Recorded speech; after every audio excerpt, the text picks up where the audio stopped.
Ghost Rider. Aujourd'hui, je suis avec Thomas Wessler et on va faire la review de NXT TakeOver 36. Salut tout le monde. Je me mets bien, voilà. Donc, on avait eu... si, on va parler quand même du match de kick-off, quand même. Mhm. Donc, le premier match de kick-off, c'était le seul match. C'était Rich Holland contre Trey Baxter. C'était un match normal et le match a duré 1 minute et 45 secondes. Personnellement, moi j'adore les deux catcheurs. Très pour moi un des futurs de la NXT, mais malheureusement la face à Rich Holland, il a pas fait long feu. Personnellement, ce match ni chaud ni froid quoi. Un match rapide, pas trop d'importance. Ouais, voilà, c'était un petit match comme ça, c'était juste pour renforcer le personnage de Rich Holland, quoi, c'est tout. C'est tout. Donc vraiment, on va passer au sérieux. Donc, on commence par l'opener qui était Cameron Grimes contre LA Knight et c'était un match pour le Million Dollar Championships et si Grimes perd, Ted DiBiase deviendra le match d'homme de LA Knight et le match a duré 16 minutes et 31 secondes. Personnellement, très bon match. J'ai vraiment adoré. Comme je l'avais dit, cette rivalité, j'aime beaucoup. Qu'est-ce que je pourrais dire d'autre? Ouais, non, le match était bien. Victoire de Cameron Grimes, très très très content parce qu'il mérite, donc rien à dire. Franchement, très bon match. J'ai pas plus à dire là, honnêtement. J'ai vraiment adoré le match. D'accord. Bah moi j'ai bien apprécié aussi le match, c'était divertissant de A à Z. Ce que j'ai vraiment kiffé du coup la victoire de Cameron Grimes et tout. J'étais limite à fond pour lui. Le petit point négatif que je pourrais dire, c'est pas par rapport au match, mais c'est par rapport à la rivalité.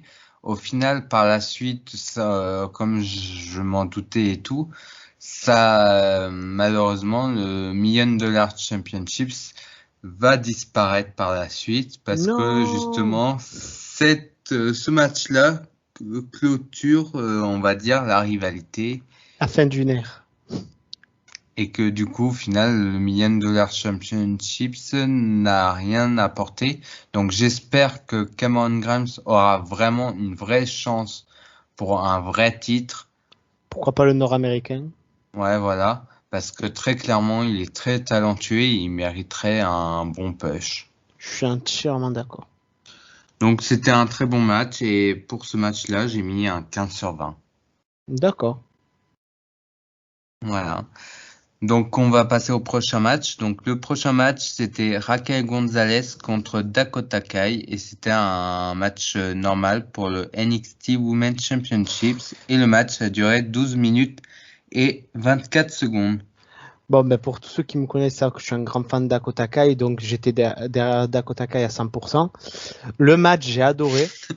Oui, là, Oui, oui, pour je vous sais pourquoi dire, tu vu qu'on rigoles. l'a regardé ensemble, je peux vous assurer que J'étais à fond. il était très à fond, on va dire, hein. J'étais à fond derrière le match. Mais vraiment, j'ai adoré. Justement, j'ai adoré le match parce que j'étais dedans, en fait. J'étais vraiment dedans, à fond dans le match.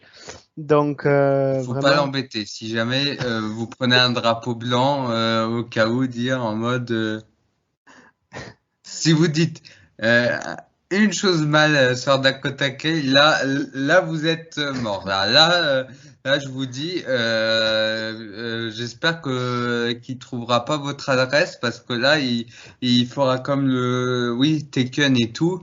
Il va vous appeler, il va dire, je te trouverai, je te traquerai et je te torturerai. Non, plus sérieusement, ouais, non, mais j'étais à fond dans le match, j'ai vraiment adoré. Je trouve que les deux avaient une bonne alchimie. Hmm. Bon, même si j'aurais aimé une victoire de Dakota Kai, une victoire de Raquel Gonzalez, qui me dérange pas plus que ça, parce que Raquel Gonzalez, malgré tout, j'aime bien.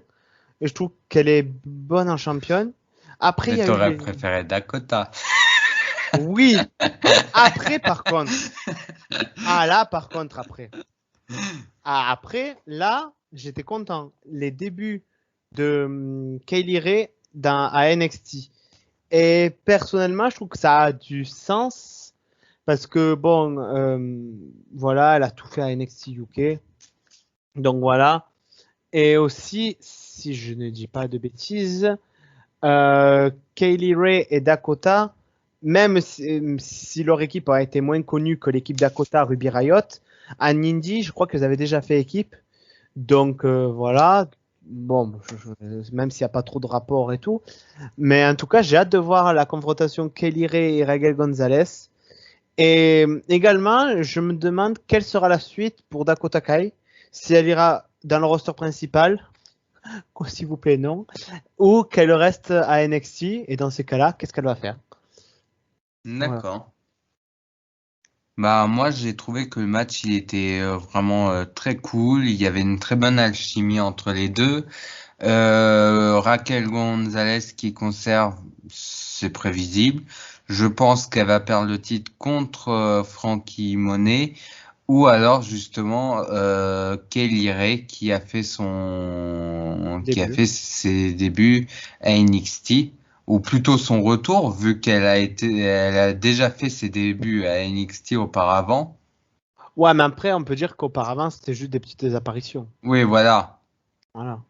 Mais après, je me dis derrière, est-ce que c'est une bonne idée de remettre Kelly Ray championne vu qu'elle a eu quand même un an de règne?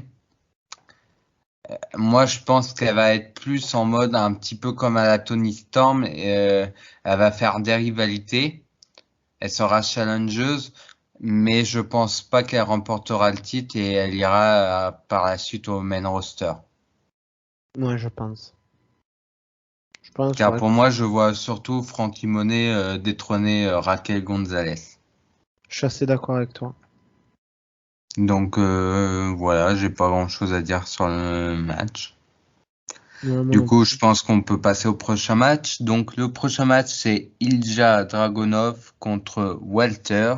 Et c'était un match simple pour le NXT United Kingdom Championships. Et le match a duré 22 minutes et 3 secondes. Bah, pour moi, c'était le meilleur match de la soirée. Oui. Ça, rien à dire. Le match était excellent. Il y avait de l'impact. Vraiment, ils ont tout donné. C'était Ilja Dragunov. Qu'est-ce qu'il a pris cher, le pauvre. Il s'est pris des atémies, des coups. Il était dans un état à la fin. Oh, non, mais là, Ilja Dragunov, c'est un tueur, ce gars. Walter, un monstre des rings. Donc, Ah d'ailleurs, j'ai oublié de préciser, j'ai mis pour Dakota Kai et Raquel Gonzalez 16/20. Voilà, je précise. d'accord. Et du coup, ouais, voilà. Ouais, le match était très très bon. Là, vraiment, comme je l'ai dit, match de la soirée, j'ai adoré. D'accord. Bah du coup moi aussi j'ai adoré le match, c'était très brutal, il y avait de la violence quand même au niveau des prises, des atémies et autres. C'était très serré entre les deux. Franchement, même je me demande même si c'est pas leur meilleur match au final. Ah si, si. Ça Enfin, doit, à la franchement, WWE. je pense que ça doit être leur meilleur match par rapport à leur rivalité quoi. Mm. Et très clairement, j'ai pas grand-chose à dire sur le match. C'était un excellent match. Donc j'ai mis 18/20 quoi. Ouais, c'est mérité. Il y a juste peut-être la dernière prise qui m'a un petit peu dérangé, mais voilà. On peut pardonner. Mais sinon voilà. S'il y avait peut-être pas eu la petite fin, je sais plus, je crois qu'il avait fait justement une soumission pas terrible et justement c'est peut-être cette soumission-là qui a coûté un petit peu les points restants. Mais sinon j'aurais mis une note parfaite. Mm.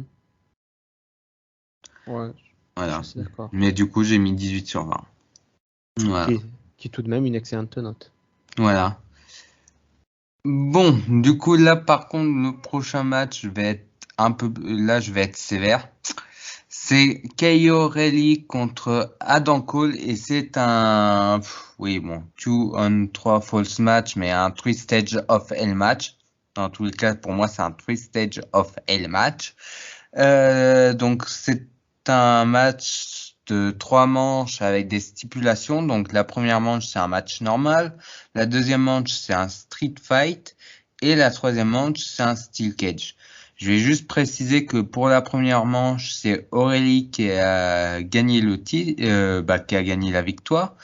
Ensuite le street fight c'est Adam Cole et la victoire finale revient à Aurélie par soumission dans le Steel Cage et le match a duré 26 minutes, non, 25 minutes et 20 secondes.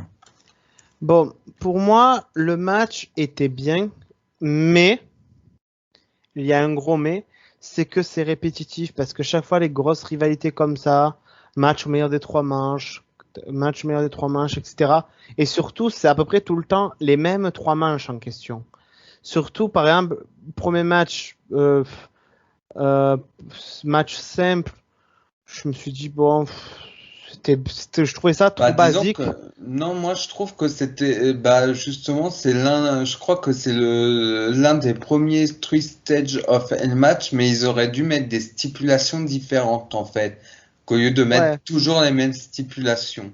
Par exemple, comme j'avais dit, dans le premier match, au lieu de mettre un match un contre un basique, ils auraient pu mettre un match de table. Après, les autres, c'est bon, Street Fight, ça va, Steel Cage, ça va.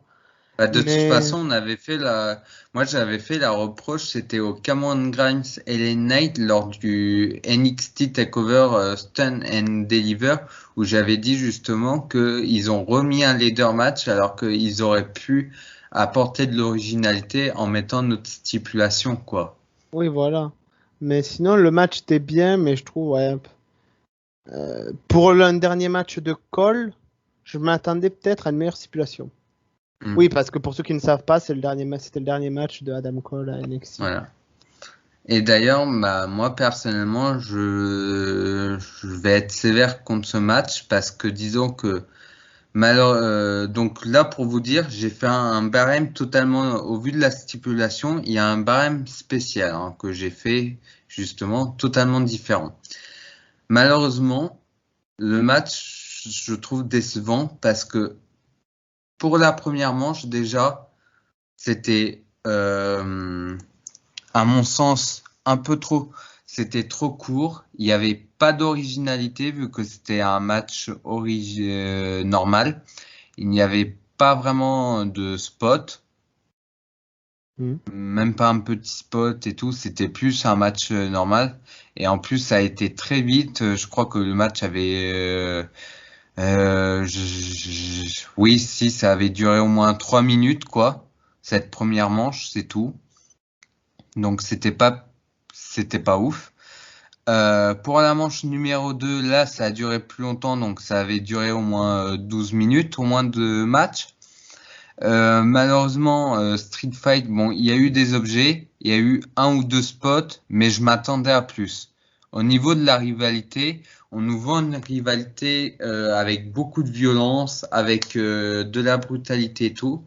Par exemple, moi en spot, ce que j'aurais bien aimé, c'est que du genre Adam Cole ou Kyle O'Reilly qui est allongé sur la table et là que justement un des deux sort une échelle et qui fasse un haut en haut de l'échelle. Ça aurait été énorme.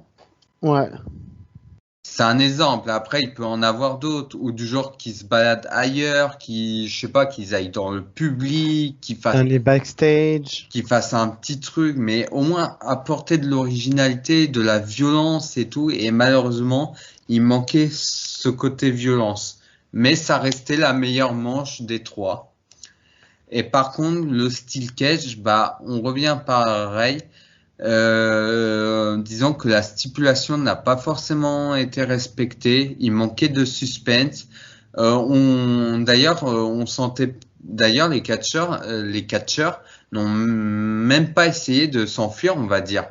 N'ont pas Non. vraiment essayé de s'enfuir, quoi. Donc c'est vrai qu'il manquait ce petit côté suspense et ce qui fait que du coup,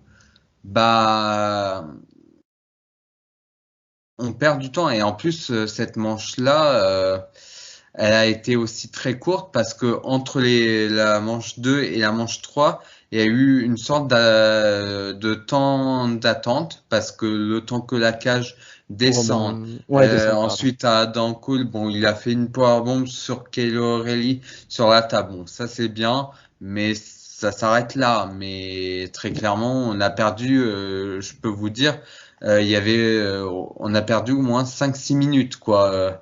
Je suis d'accord. Donc c'est vrai que là, malheureusement, pour ce match-là, j'ai mis une mauvaise note pour une fois à NXT, mais et pour vous dire, je l'ai vu 2 fois ce match-là. Et sur les 2 fois, bah malheureusement, je peux pas mettre plus parce que pour moi, je dois être objectif et très clairement, je n'arrive pas à mettre plus. T'as mis combien? J'ai mis que 6/20. Ah, j'aurais quand même mis 10 au moins quand même. Bah moi je pouvais pas mettre 10 par rapport à au niveau de la stipulation, au niveau de la rivalité et autres. D'accord. Pour moi c'est loin, c'est très très loin par rapport au Adam Cole Kyle O'Reilly, le tout premier quoi. Ouais. Ouais, je comprends, ouais. D'ailleurs, si vous voulez voir un bel affrontement Kyle O'Reilly contre Adam Cole, mais vraiment violent, je vous conseille le Adam Cole contre Kyle O'Reilly à Final Battle 2016, que j'avais vu en direct. Là, par contre, vous aurez des kendo, des, des tables, des chaises, des punaises, des chaînes. Là, par Hmm, contre, ça sera un vrai. Et je crois que et même, vous pouvez le trouver facilement parce qu'il est sur YouTube. d'accord. Voilà.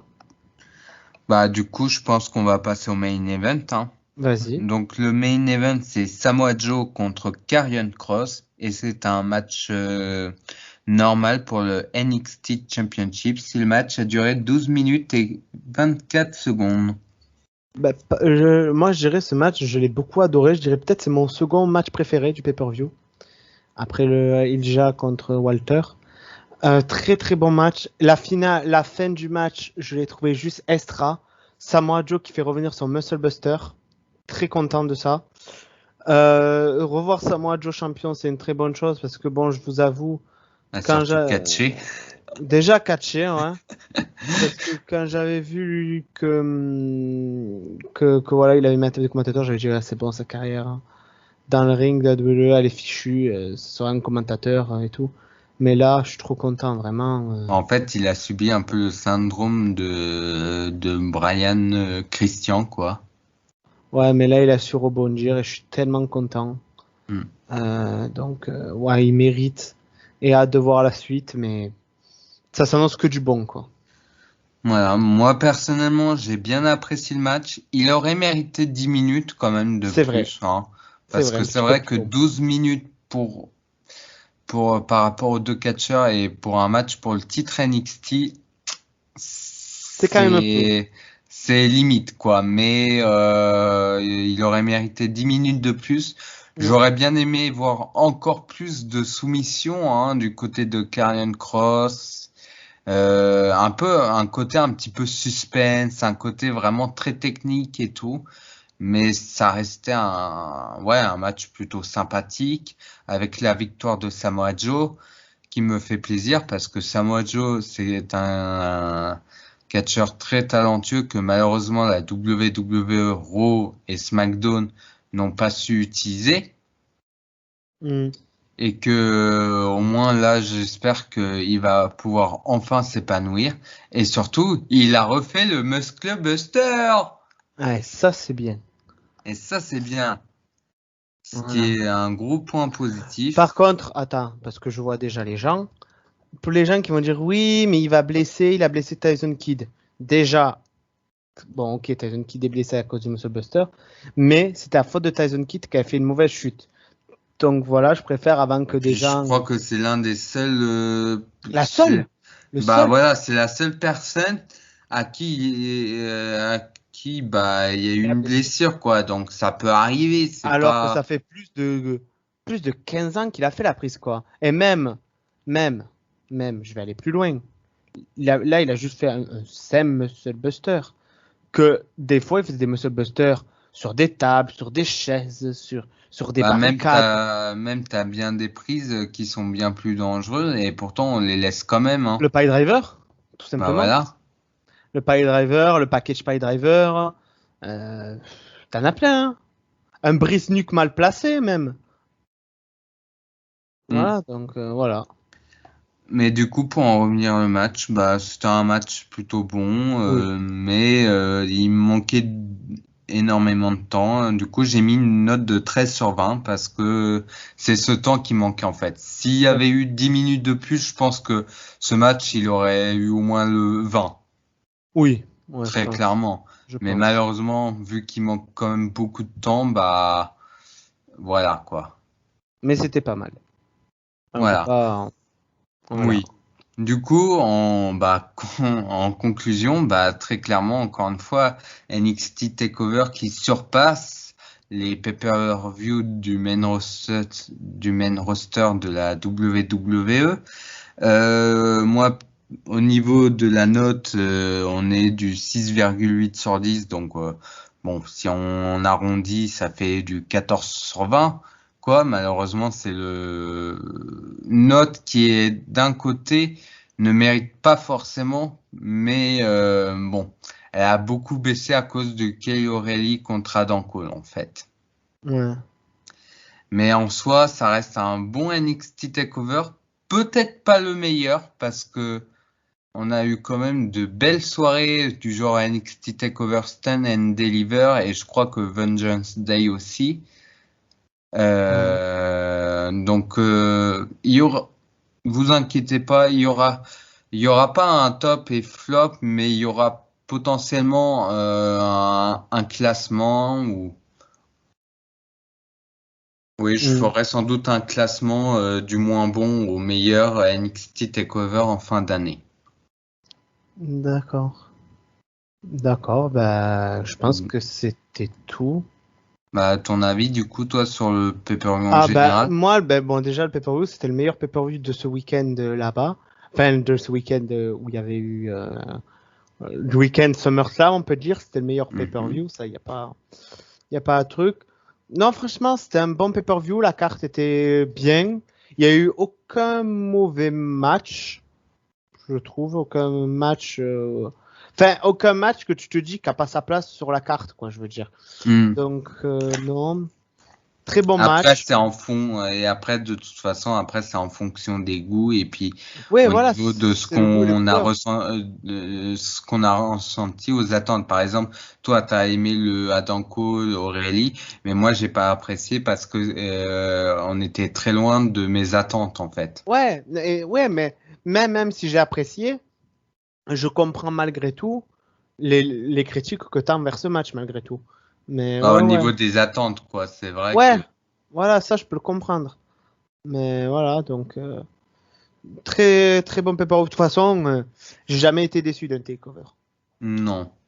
En fait, disons que pour faire simple, les seuls NXT Takeover qui étaient vraiment pas ouf, c'était vraiment les tout premiers, quoi.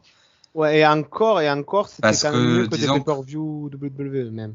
disons que les tout premiers, il y avait pas mal de matchs qui étaient un petit peu des sortes de squash match et tout.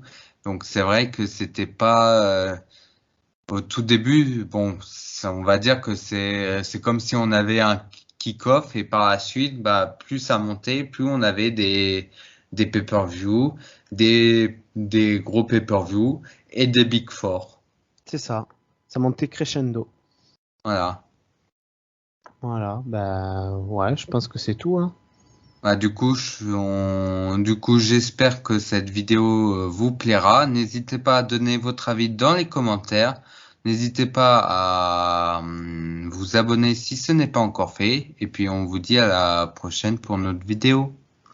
À plus. À plus.